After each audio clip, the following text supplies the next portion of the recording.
अस्सलाम वालेकुम नाजरीन, मैं हूं मोहम्मद हफीज़ ख़ान टुडे विद हफीज़ ख़ान के साथ। और आज मैं आपको एक ऐसी राज की बात बताने लगा हूं कि जिसने हमारे पूरे निज़ाम इंसाफ को, हमारे अदालती निज़ाम को और हमारे कानून को बदनाम करके रख छोड़ा है।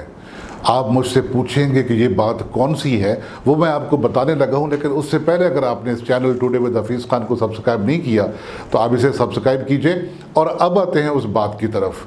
आपने लफ्ज़ सुना होगा रिमांड। अब तक आपने दो किस्म के रिमांड सुने होंगे, एक होता है जुडिशल रिमांड, एक होता है फिज़िकल रिमांड।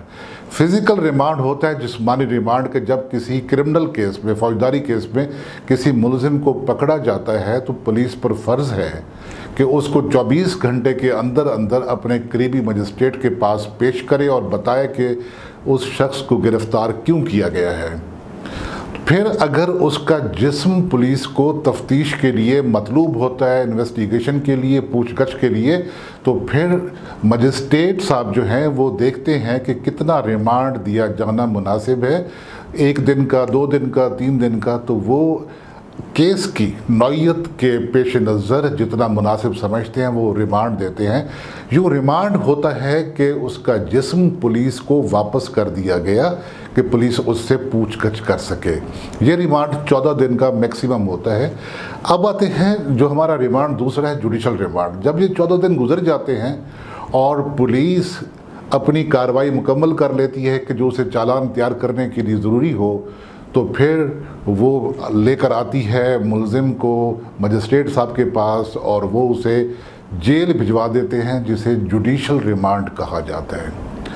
लेकिन जो मैं रिमांड आपको बताने लगा हूं जिसने हमारे पूरे अदालती निज़ाम को हिला कर रखा हुआ है, और ये जो कहा जाता है ना कि आज एक शख्स ने दावा किया कोर्ट में रिलीफ लेने के लिए, तो उसकी कई नस्लें कोर्ट की नज़र हो जाती हैं, उसका बेटा, फिर उसका बेटा और उसका बेटा, और इंसाफ मिलने का अमल फिर भी मुकम्मल नहीं हो पाता। आज एक शख्स ने दावा किया, कुछ अरसे के बाद दावा उसके हक़ में डिग्री भी हो गया, उसको रिलीफ मिल भी गया, लेकिन वो अपनी एग्जीक्यूशन नहीं करा पाता, इजरा नहीं करा पाता कि जो दादरसी उसको मिली है उसको वो असल में हासिल नहीं कर पाता। तो जो चीज़, जिस चीज़ ने हमारे निज़ाम इंसाफ को बदनाम कर रखा है वो एक और रिमांड है, और वो रिमांड है कि जब अदालत अपील किसी केस को वापस ट्रायल कोर्ट में भिजवा देते हैं कि इसका फ़ैसला दोबारा से किया जाए। मैं अपनी जुडिशल सर्विस में हमेशा इस बात का ज़हनी तौर पर मुखालिफ रहा हूँ कि अगर जो निचली अदालत है, ट्रायल कोर्ट है, अगर उससे कोई सहव हुआ है, कोई गलती रह गई है, तो एपेलेट कोर्ट जो है, जो अदालत अपील, उसको ठीक कर सकती है। सिर्फ उस केस को कुछ वक्त देना मतलूब होता है। ये नहीं होता कि आप उस केस को फिर से वापस कर दें कि जिस अदालत ने उस केस को डिसाइड किया हो।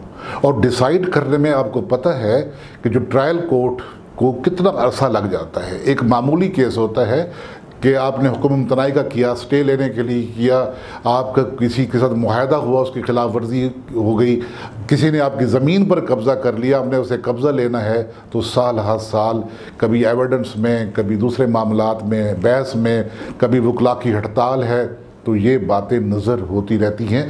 लेकिन फिर क्या होता है कि इतनी सारी सौबतें काटने के बाद जब आपके केस का फ़ैसला हो गया तो मुखालिफ फरीक जिसके ख़िलाफ़ फ़ैसला हुआ है वो अपील कर देता है।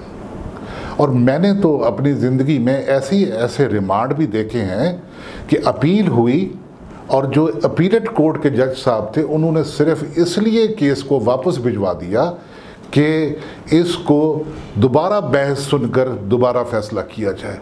ये क्या बात हुई? और फिर अगर वो रिमांड होकर नीचे आ गया तो फिर उससे ऊपर वाली अदालत, फिर उससे ऊपर वाली अदालत में अगर ये रिमांड दर रिमांड चलते रहें तो इसमें नस्लें सर्फ हो जाती हैं और इंसाफ नहीं मिल पाता।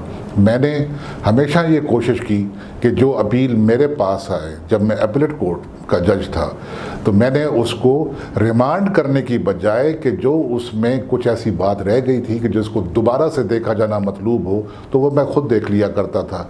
इसीलिए अगर हमारे कानून में कुछ ऐसे मामलात हैं कि अदालत अपील समझती है कि उसके हाथ बंधे हुए हैं और वो उसको ठीक नहीं कर सकते हैं, तो उसमें कानूनी गुंजाइश होनी चाहिए। और ये जो रिमांड कर दिया जाना है ना ब्लाइंडली, जब तक इस पर पाबंदी नहीं होती, जब इसको डिस्करेज नहीं किया जाता, रिमांड करने की हौसला शिकनी नहीं की जाती, तो उस वक्त तक यही होता रहेगा कि आज जो केस दायर हुआ उसका फैसला अगले 70-80 साल में भी नहीं हो सकेगा। फैसले से मुराद मैं ये नहीं कहता कि किसी एक कोर्ट का फैसला वो है कि जिस दादरसी के लिए आपने केस दायर किया, वो दादरसी, वो इंसाफ आपके हाथों तक पहुंच सके। जो इंसाफ आपको मिला लेकिन वो आपसे कोसों दूर है, जो आपके मुखालिफ फरीक के हाथों में है और वो उससे खेल रहा है, खिलवाड़ कर रहा है। आपने देखा होगा कि ट्रायल कोर्ट में भी एक छोटा सा ऑर्डर पास होता है तो उसके खिलाफ अपील हो जाती है, फिर उसके खिलाफ निगरानी हो जाती है, फिर वापस। तो ये वापसी का अमल नहीं होना चाहिए। रिमांड भले से हमारे जो फौजदारी केसेस हैं उनमें जिस्मानी रिमांड हो या अदालती रिमांड हो, वो और बात है, लेकिन ये जो फैसले वापस करने का, फाइल एंड ट्रायल कोर्ट में वापस करने का सिलसिला है, ये जब तक नहीं रुकता, हमारा जो निज़ाम इंसाफ है यूं ही इसके शिकंजे में जकड़ा रहेगा और लोग यूं ही इस निज़ाम से शाकी रहेंगे, इस निज़ाम को गालियां देते रहेंगे।